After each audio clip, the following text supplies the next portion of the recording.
Sadhguru, l'introspection m'a conduite à diverses conclusions intéressantes dans ma vie. Mais comment savoir quand mon introspection commence à devenir un excès de pensée? Et comment est-ce que j'évite de devenir quelqu'un qui réfléchit trop? Parce que ça crée beaucoup de procrastination parfois. Oh, c'est une question populaire. Voyez, supposez que vous conduisiez. Au lieu de regarder à travers le pare-brise, si vous n'arrêtez pas de regarder dans le rétroviseur, je crois que vous devriez être en marche arrière, pas en dernière vitesse. Allô? Donc, toutes ces bêtises d'introspection vous sont arrivées avec les Anglais. Ils ont apporté ça. Dans ce pays, on ne croit pas à l'introspection. Parce que, voyez, vous essayez d'analyser votre propre pagaille. Ça ne va pas marcher comme ça.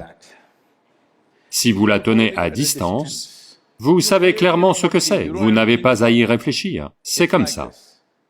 Disons que ce soir, vous voulez prendre un vol à l'aéroport de Delhi, vous y allez. Alors, l'heure de votre vol approche, mais il y a un énorme embouteillage. Quelle est votre expérience de l'embouteillage? Une profonde souffrance, bien que vous soyez peut-être assis dans la voiture de vos rêves, d'accord? Maintenant, vous finissez par atteindre l'aéroport, attrapez votre avion et il décolle. Puis vous montez et vous regardez en bas, l'embouteillage est toujours là. Il a l'air si beau. Des lumières blanches et des lumières rouges en enfilade, vraiment beau. Vous avez vu ça? Oui. Tout ce qui s'est passé, c'est une petite distance, n'est-ce pas? Une fois qu'il y a une petite distance, ce n'est plus un problème, vous savez comment le gérer. Et des réalisations majeures ont eu lieu ainsi. Voyez, même maintenant, je sais que vous êtes ingénieur, mais si je vous demande de marcher sur cette scène et de déterminer si cette planète est ronde ou plate, quelle est votre expérience? Elle est plate. Elle est plate. Ce débat aurait continué encore 1000 ans.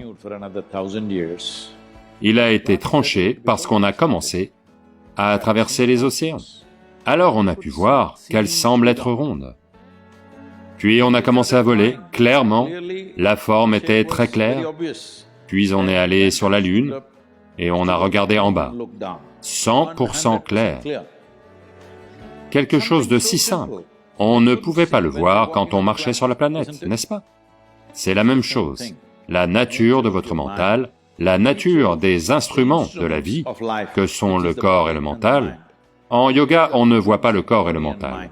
Il y a un corps physique et il y a un corps mental. Parce que mental veut dire, malheureusement la vision européenne du mental c'est qu'il est situé ici. Non. Essentiellement, vous appelez quelque chose mental parce qu'il y a un certain volume d'intelligence et de mémoire. C'est cela que vous appelez le mental, n'est-ce pas?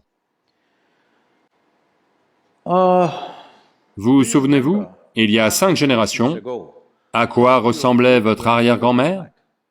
Non. Mais son nez est sur votre visage. Oui ou non? Il y a 1 million d'années, comment étaient vos ancêtres? Vos cellules épithéliales se souviennent encore de la couleur de leur peau. Oui ou non? Donc, chaque cellule de votre corps contient 1000 milliards de fois plus de mémoire que votre cerveau ne pourra jamais traiter. Oui ou non? À l'instant, on parlait de l'usine chimique la plus complexe. Si vous regardez ce qu'une molécule d'ADN accomplit en 1 minute,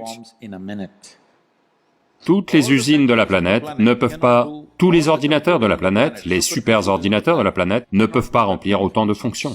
C'est comme ça que ça fonctionne. Donc, à la fois en termes d'intelligence et de mémoire, elle se répartit partout? Oui ou non? Au moins, votre système neurologique est réparti partout. Ça, vous pouvez le voir. Donc, le mental n'est pas à un seul endroit. Il y a un corps mental, il y a un corps de mémoire, il y a un corps physique, il y a un corps énergétique.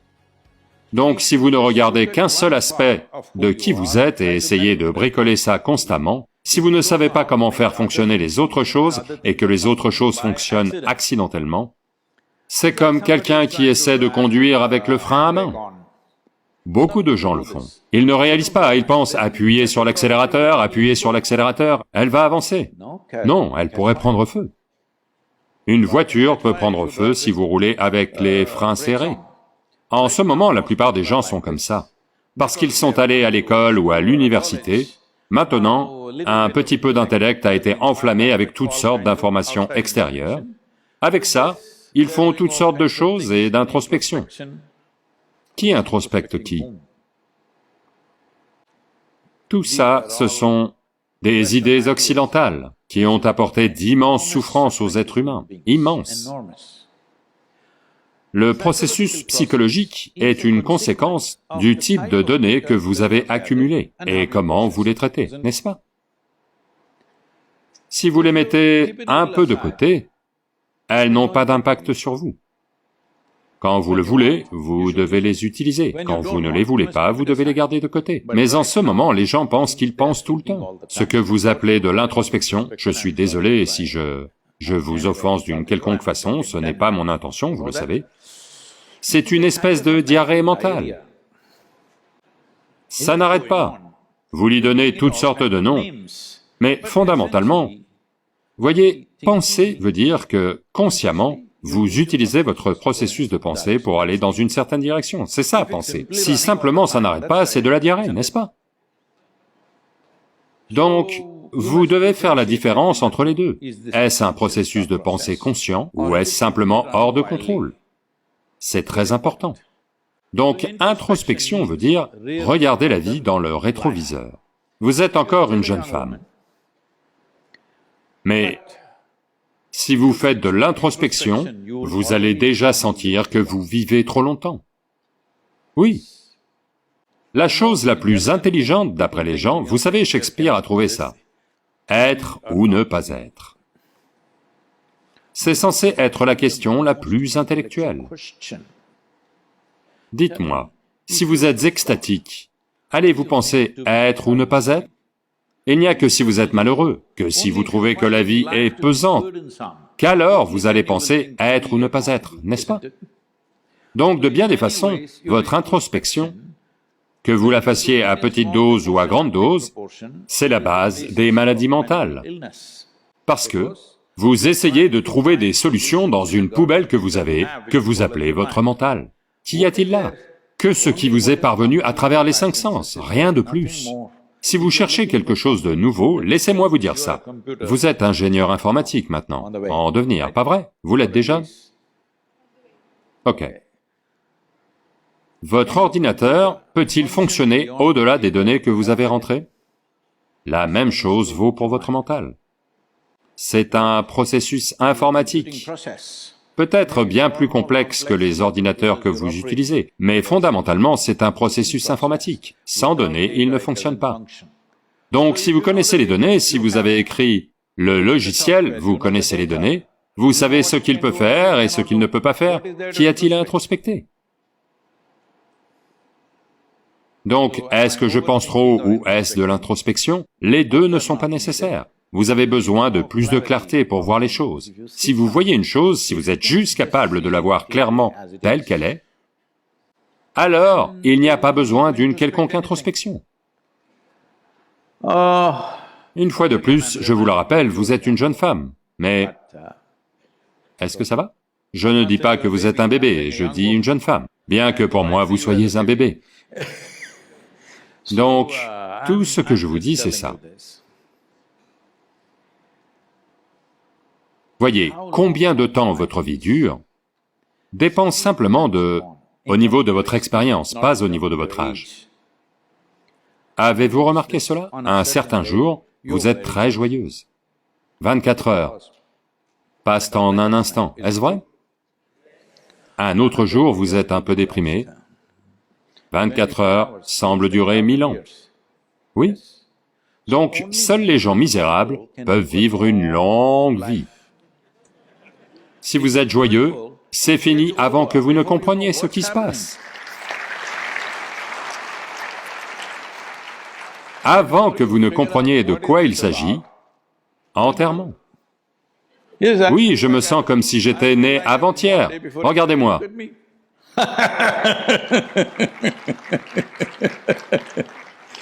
Donc, le problème, c'est cela. On essaie de régler la vie avec de l'introspection, des morales, éthiques, idées, philosophies, opinions, modèles, ceci, cela.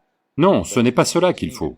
Ce qu'il faut, c'est que cette vie doit avoir lieu de façon exubérante, au pic de ce qu'elle peut atteindre. Elle doit faire des étincelles. Si vous faites des étincelles tout le temps, physiquement vous allez être bien, votre génie va faire des étincelles, tout aura lieu.